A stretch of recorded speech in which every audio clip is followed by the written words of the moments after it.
Hi, I'm going to demonstrate one of the new synths I've built.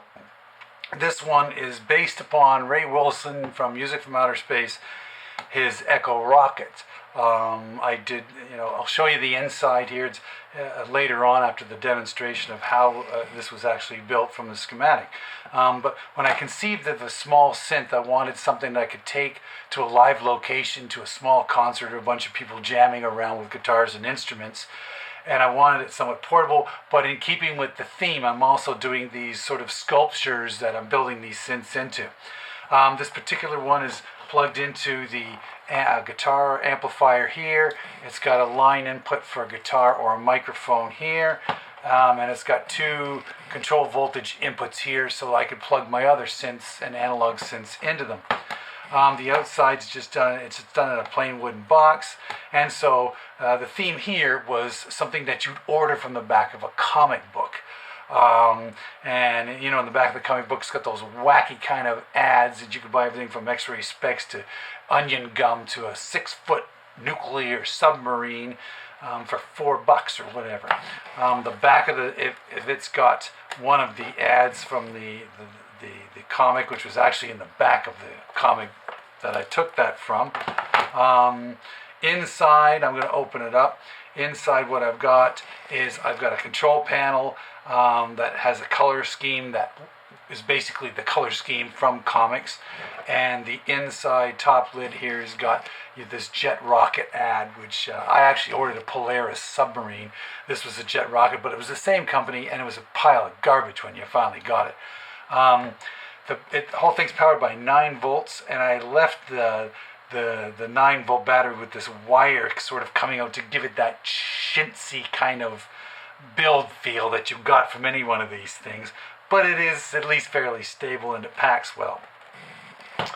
So I'm going to power this on, and I'll explain what we're doing and what we're getting. I'll just crank this down. So we have the heart of it is this voltage controlled filter, and everything sort of feeds into that. And you've got a low frequency oscillator, which can give it those sine effects that are coming and controlling your voltages. You've got an oscillator over here, and you've got a whole echo reverb, and this is still based on that PT2399 chip that we used in the Fiddlestick project as well. Over here, it's got just a mic line input level for coming in, and an output level for basically controlling the volume. Your voltage control filter can be either square wave or sine wave, and your echo delay module can also offset with sine wave or sawtooth wave, not sine wave, sawtooth wave or square wave. Again, that's sawtooth wave over here. So I'll demonstrate the first part of this, and what we're going to do is we're going to crank to where our oscillator will kick in on here on our low frequency oscillator, and you've got to crank the resonance pretty much up. We'll find a spot. Pretty much there is where we're going to.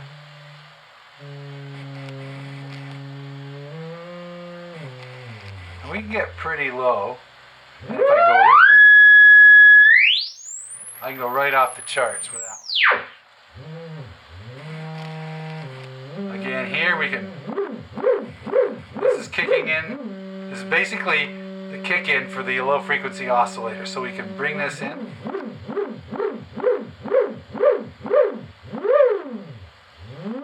And you can see that oscillation's going.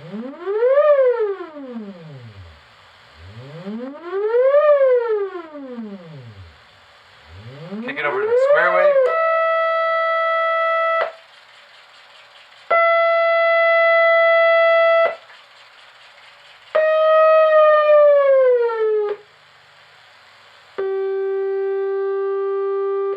That's no surprise to that one. So we'll put it back to sawtooth for a sec. Let's turn these babies down for a bit, and then I'll put on the oscillator here. And we'll kick in some sounds. So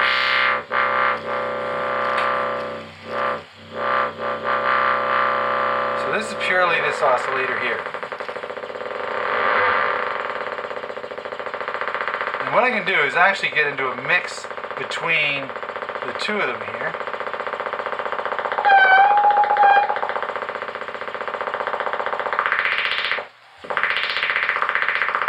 Let's see what we do now.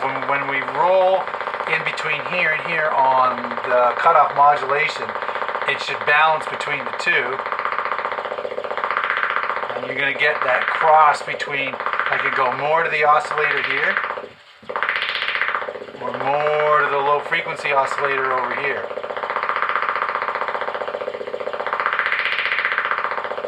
Again with square wave.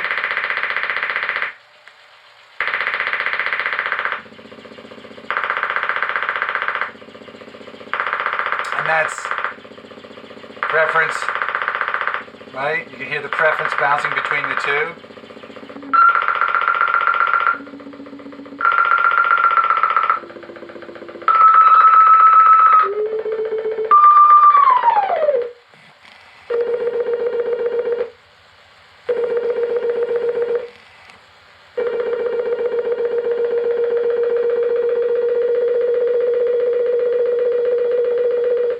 Or you can actually go push this to a higher frequency.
Fun, we can actually throw on some echo here.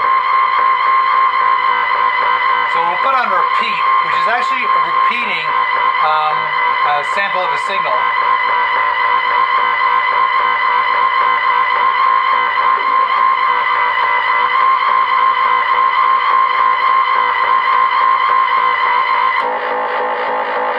And I'm going to show you what happens when I generate my signals in a sawtooth, but enhance them with a square wave. You can actually get some really cool effects.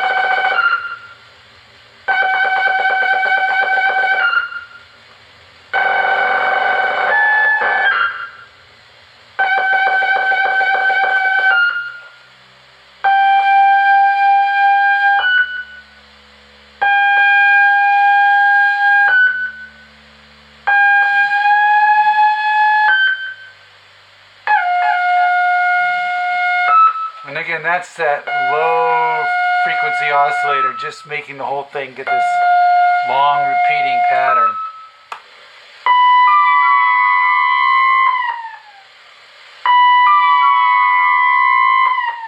So you can get interesting effects between using sawtooth and square and just throwing everything into this giant filter mix.